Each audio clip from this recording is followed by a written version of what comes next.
Hello everybody, welcome to another video. As you can see, sat in the garden today, and as you'll have seen from the description of the video, this is just a very short gear video today. Video I've been promised to make a few months ago, so I've never got round to. Finally got round to it, so here we are. Just want to look at my roving bags that I get asked quite a lot about. Now, if you're a viewer of the videos, you'll have seen this in many videos. This is an 18 litre Saber bucket bag. Been using this for absolutely years. Cracking bag. However, recently I've decided on a change for a couple of reasons. Firstly, Saber have discontinued this, so there's going to be no more coming. Not sure exactly why. I have contacted them and just to confirm they discontinued them, and they have. They've told me they discontinued it. I can only presume because they're not selling many, but I think they're fantastic. So there's going to be no more in the pipeline. Now, the other reason, the only downside I had with this bag that I found was when it got wet. Now, as you know, when I do my roving, stick a coat on, no umbrellas or anything, all my gear gets soaking wet. And this is an absolute pig to dry out, especially in the winter. It's very thick material, and it takes days and days, even in the house next to the radiator, it takes days to dry it properly when it gets wet. So knowing that I wasn't going to be able to get any more of these, I started looking for an alternative. And I've decided on this fella, which we'll come to in a minute. Now, just to quickly touch on why I went for this one is that it's very similar, although it looks completely different. It's similar. Well, I can use it in a similar way to this one. As you know, if you've seen the videos, this takes a big bucket in there, which I keep all my bits and pieces in. And in the top, I have a washing up bowl, which I mix up my dry ground bait in. Now, I can do a very similar thing with this one. This, I should mention as well, I went for this one because it's very similar capacity to this. It's around about 18, 19 litres. So I can fit all the same stuff in as I did in this one.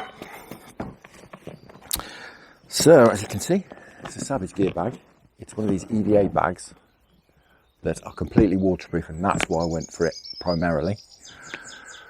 There's a few of these on the market now. They seem to be becoming quite fashionable, these waterproof bags, and for good reason. You know, it keeps all your kit dry, and there's no drying out the bag either. That's one of the great things about it. You don't have to dry the bag out. Now, I won't run you through all the gear in here because obviously I've done that in previous videos. I'll link you to a video up there where I ran through the gear, but as you can see, get all my bits and pieces in there, no problem at all.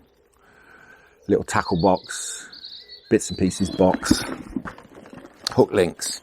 It's even got a little mesh pocket in the top here, as you can see. Keep scales in, licenses, catapult, bits and pieces like that. And as I took out in the beginning, as you can see, you probably saw then, bought a little set of these NGT EVA boxes. They come in 3 different sizes. And I've got a set, one of each size, because I can keep my bits and pieces in there, doubly dry if you like. But to be honest, I've really bought it for this one. Because this one, as you can see, fits perfectly in the top of there and does exactly the same job as this bucket. Being waterproof, I can mix my ground bait in there, keep it in the top. Nice and easy to get to, right at the top of the bag there. Lid over, job done. Another great advantage of this is it's lighter. It's lighter than this, certainly when it's wet. It's a lot lighter than this as well, so much easier to carry around. So yeah, that is the reason why I've swapped bags. You'll be seeing this bag in future videos. I've not thrown this away.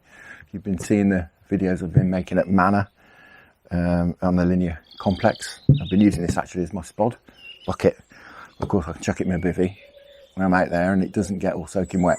A bit of an update video just to show you the gear I'm using. I do get asked quite a lot often about this bag, and a few people have noticed that I've changed. Eagle-eyed viewers have noticed that I've changed this bag, and I just wanted to run you through the reasons why. So that's it, because it's waterproof and because they don't make these anymore. And so that's why I've changed. Now, a couple of weeks to the river season. Can't wait myself. I'm sure a lot of you are the same. But for now, thank you very much for watching. Hope that gives you a little bit of information, and we'll answer a few questions perhaps that you've had about my gear. Many thanks to the channel patrons, and I'll see you all again very soon.